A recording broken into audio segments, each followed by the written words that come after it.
ಬೀದರ್ ಜಿಲ್ಲೆಯ ಬಸವಕಲ್ಯಾಣ ತಾಲೂಕು ಘಟಕದ ಅನುದಾನಿತ ಪ್ರಾಥಮಿಕ ಶಾಲೆಗಳ ಶಿಕ್ಷಕರ ಸಂಘದ ನೂತನ ಪದಾಧಿಕಾರಿಗಳನ್ನು ಜೂನ್ 22ರಂದು ನಡೆದ ಸಾಮಾನ್ಯ ಸಭೆಯಲ್ಲಿ ಆಯ್ಕೆ ಮಾಡಲಾಯಿತು. ಸಂಘದ ಹಿಂದಿನ ಅಧ್ಯಕ್ಷರಾದ ಅಶೋಕ ರಾಯಪಳ್ಳೆ ಅವರು ನಿವೃತ್ತ ಆಗಿರುವ ಕಾರಣ ಹೊಸ ಅಧ್ಯಕ್ಷರು ಮತ್ತು ಇತರೆ ಪದಾಧಿಕಾರಿಗಳ ಆಯ್ಕೆ ನಡೆಯಿತು. ಬಸವಕಲ್ಯಾಣ ನಗರದಲ್ಲಿರುವ ದಾರುಣ್ಯ ಹುದಾ ಪ್ರಾಥಮಿಕ ಶಾಲೆಯವರಾದ ಮೆಹತಾ ಪಟೇಲ್ ಅವರು ಅಧ್ಯಕ್ಷರಾಗಿ ಆಯ್ಕೆಯಾದರು. ರಾಜೇಶ್ವರದ ಕರ್ನಾಟಕ ಶಾಲೆಯವರಾದ ಶಿವರಾಜ ಶ್ರೀಗೆರೆ ಅವರು ಉಪಾಧ್ಯಕ್ಷರಾಗಿ ಆಯ್ಕೆಗೊಂಡರು ಮತ್ತು ಬಸವಕಲ್ಯಾಣದ ಶ್ರೀ ಗುರು ಸಿದ್ದರಾಜ ಶಾಲೆಯ ಸಂತೋಷ ಮೋರೆ ಅವರು ಪ್ರಧಾನ ಕಾರ್ಯದರ್ಶಿಯಾಗಿ ಆಯ್ಕೆಗೊಂಡರು.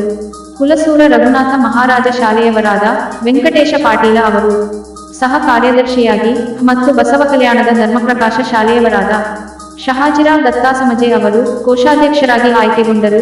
ಬಸವಕಲ್ಯಾಣ ನಗರದಲ್ಲಿನ ಶಾಂತಿನಿಕೇತನ ಶಾಲೆಯವರಾದ ಶಿವರಾಜ ಖೇಲೆ ಅವರು ಸಂಘಟನಾ ಕಾರ್ಯದರ್ಶಿಯಾಗಿ ಆಯ್ಕೆಯಾದರು. ಮಹಿಳಾ ಪ್ರತಿನಿಧಿಯಾಗಿ ಬಸವಕಲ್ಯಾಣದ ಪ್ರಭುದೇವರ ಶಾಲೆಯ ರಾಜೇಶ್ರೀ ಮಡಕೆಯವರು ಮತ್ತು ಮುಚಳಂಬ ಗ್ರಾಮದಲ್ಲಿನ ಬುದ್ಧ ಬಸವ ಅಂಬೇಡ್ಕರ್ ಶಾಲೆಯ ಸವಿತಾ ಆಯ್ಕೆಯಾದರು. ನಿಕಟಪೂರ್ವ ಅಧ್ಯಕ್ಷ ಅಶೋಕ ರಾಯಪಳ್ಳೆ ಉಪಸ್ಥಿತರಿದ್ದರು.